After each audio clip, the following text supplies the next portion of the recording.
বয়স কত?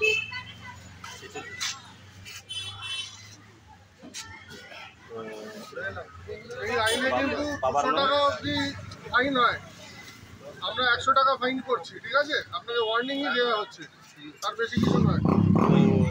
কিন্তু আজকের পরে কিন্তু আর এইখানে স্কুলের কাছে বিড়ি, সিগারেট, তামাক বিক্রয় করা যাবে না, ঠিক আছে?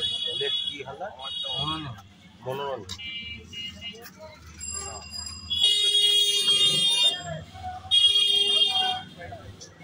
এইটা পুরো স্ক্র্যাম দেয়।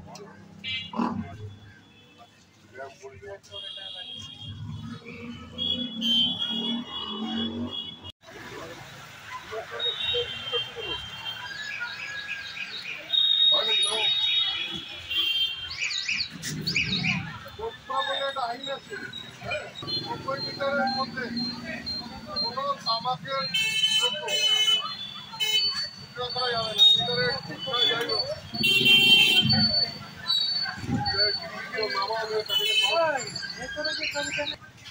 এই ফাইনটার জন্য আপনিও ওয়াকিবহাল হয়ে যাবেন। আর নেক্সট দিন যদি আমরা আবার ইন্সপেকশন এসে পাই, তখন কিন্তু আমরা আরো কড়া ব্যবস্থা নিতে বাধ্য হব, ঠিক আছে? ওগুলো আগে প্যাকেটে ভরো, প্যাকেটে ভরে কে আছে তোমার সাথে দোকানে, কে আছে? আর কে? যে স্কুলের সামনে যেখানে গুটখা, পান, বিড়ি, সিগারেট, এটা কি বিষয়?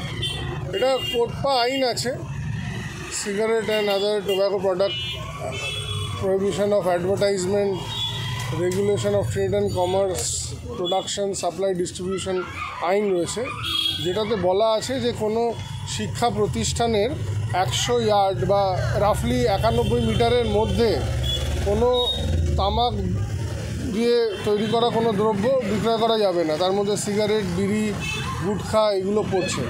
আর অবশ্যই এটাতে তো অনেক সময় ইয়াং স্টুডেন্টস তারাও এই জিনিসের প্রতি তারা অ্যাডিক্টেড হয়ে যাচ্ছে।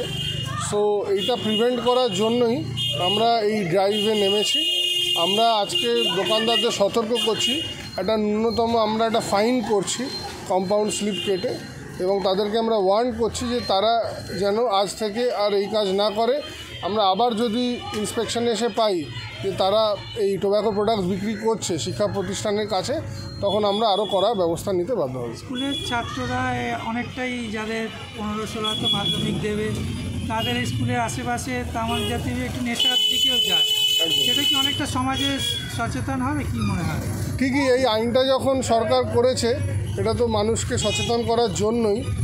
সিগারেট খাওয়া ইটসেলফ ইললিগাল নয়, কিন্তু ডেফিনেটলি 18 বছরের নিচে কোনো ইন্ডিভিজুয়ালকে সিগারেট বা টোব্যাকো প্রোডাক্টস সেল করা কিন্তু ইললিগাল। এবং আরেকটা জিনিস, সেটা অনেকেই জানে কিন্তু সেটা মানে না, সেটা হচ্ছে কোনো পাবলিক প্লেসে স্মোকিং কিন্তু একটি অপরাধ এবং সেটার জন্য ফাইন হয়। তো আমরা আগামী দিনে সেটাও করব। আপাতত আমরা যারা সেল করছে স্পেশালি শিক্ষা প্রতিষ্ঠানের আশেপাশে, আমরা তাদেরকে ওয়ার্ন করছি, ফাইন করছি। আজকে কোথায় কোথায় অভিযান চলবে? আজকে বালিতে হবে, বেলুড় থানার আন্ডারে হবে, নিশ্চিন্দা থানার আন্ডারেও হবে। এরকম চলবে আপনাদের অভিযান? এটা আমরা করব, এটা আমরা মাঝে মাঝে করব, কারণ এটা একটা ব্যাপার যেটা সম্বন্ধে মানুষের সচেতন হওয়া উচিত এবং আমাদের পরের প্রজন্মের স্বার্থে।